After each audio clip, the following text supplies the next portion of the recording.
So as they neared the end of the year, they had to prepare for their first Passover. The most important part of celebrating Passover was bringing an offering in the Mishkan, in the temple, the Paschal sacrifice called Korban Pesach. So in this parasha, God commands the Jews to prepare and bring the sacrifice. But unfortunately, some of the people are impure, tameh, because they have come in contact with a dead body, and so they can't bring the sacrifice. Now, instead of just thinking, oh, too bad, we'll have to wait till next year, these people are really upset. So they go to Moses and they say, why should we miss out on doing the mitzvah? We also want to bring the Paschal sacrifice. Moses passes over their question to God, asking what they should do. And lo and behold, God tells them that they will get a second chance.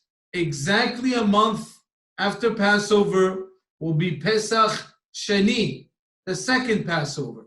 Now don't get scared. We don't have to do the whole thing again and eating the matzah and doing it. We've had already 2 sedarim. You're not going to have to do.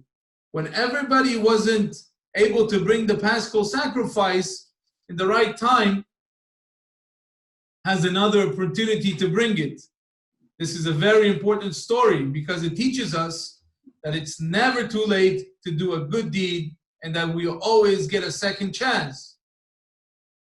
Next part, we read a bit about how the Jews rested and camped in the desert.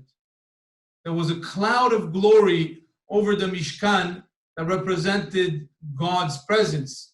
Whenever the cloud was over the Mishkan, the Jews camped in that place.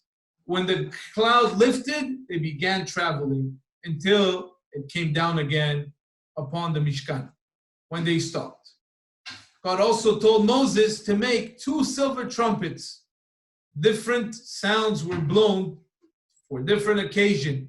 When Moses wanted to talk to the leaders of the tribe, when it was time to begin traveling, when Moses wanted to gather the whole nation, when the Jews were going to war, and when bringing the sacrifices on special holidays. Every night, manna came down in the camp, and every morning the people gathered and ate it. But now, after a year, the people complain that they are sick of eating the manna and want to eat meat. You know, eating the same thing for a whole year, as good as it is, you get tired of it. God promises at that point to send the meat. The next day, large swarms of quail come over the camp, and the Jews have more enough meat to eat. God tells Moses to appoint 70 people to help him in this job. He does so, and these 70 people get some of Moses' spirit. At the end of the parasha, we learn about Miriam, that says something bad about Moses, and she gets striking with Sarat, right? Remember learning about that in Parashat Tazria? She gets leprosy. She has to be outside of the camp for 7 days, and the Jews don't travel for those 7 days, waiting until she is healed. That was, friends, a quick summary of the whole parasha of Parashat Ba'alotcha. The Torah now records how the Levites were installed into office. The Levites first had to be purified of any ritual defilement. They then had to offer up together certain pre-designed sacrifices.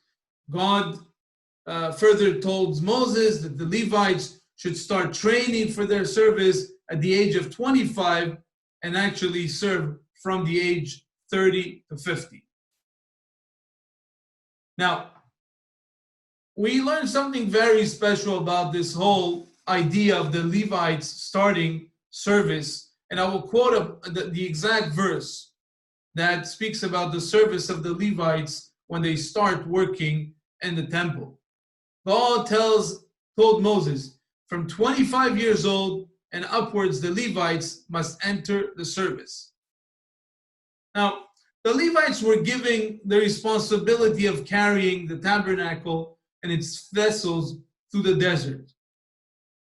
God led the Jews through the desert with a tabernacle in which his presence was openly manifest in order to subdue the forces of evil, which the uninhabited, uncultivated, desolate, and dangerous desert embody. Similarly, our own environment can sometimes seem like a spiritual desert, devoid of godliness. In fact, it may sometimes seem to us that we ourselves have become a desert, i.e., that we have developed habits that are contrary to our task of spreading divine consciousness.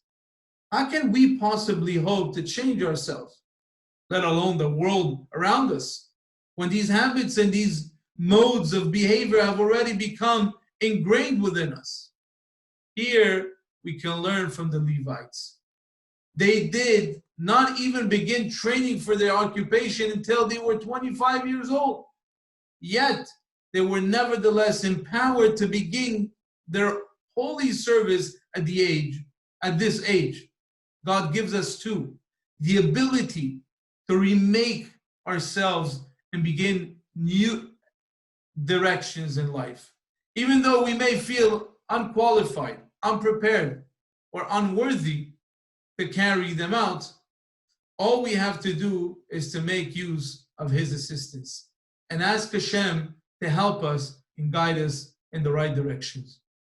May it be his will that we'll be united again back in our synagogue and we'll be empowered of serving Hashem together as a community to embrace ourselves and embrace the beauty of Judaism and to inculcate that to the next generation. I hope to see you very soon at the synagogue for services very, very soon. God bless you. God bless your family. God bless the whole house of Israel. Amen.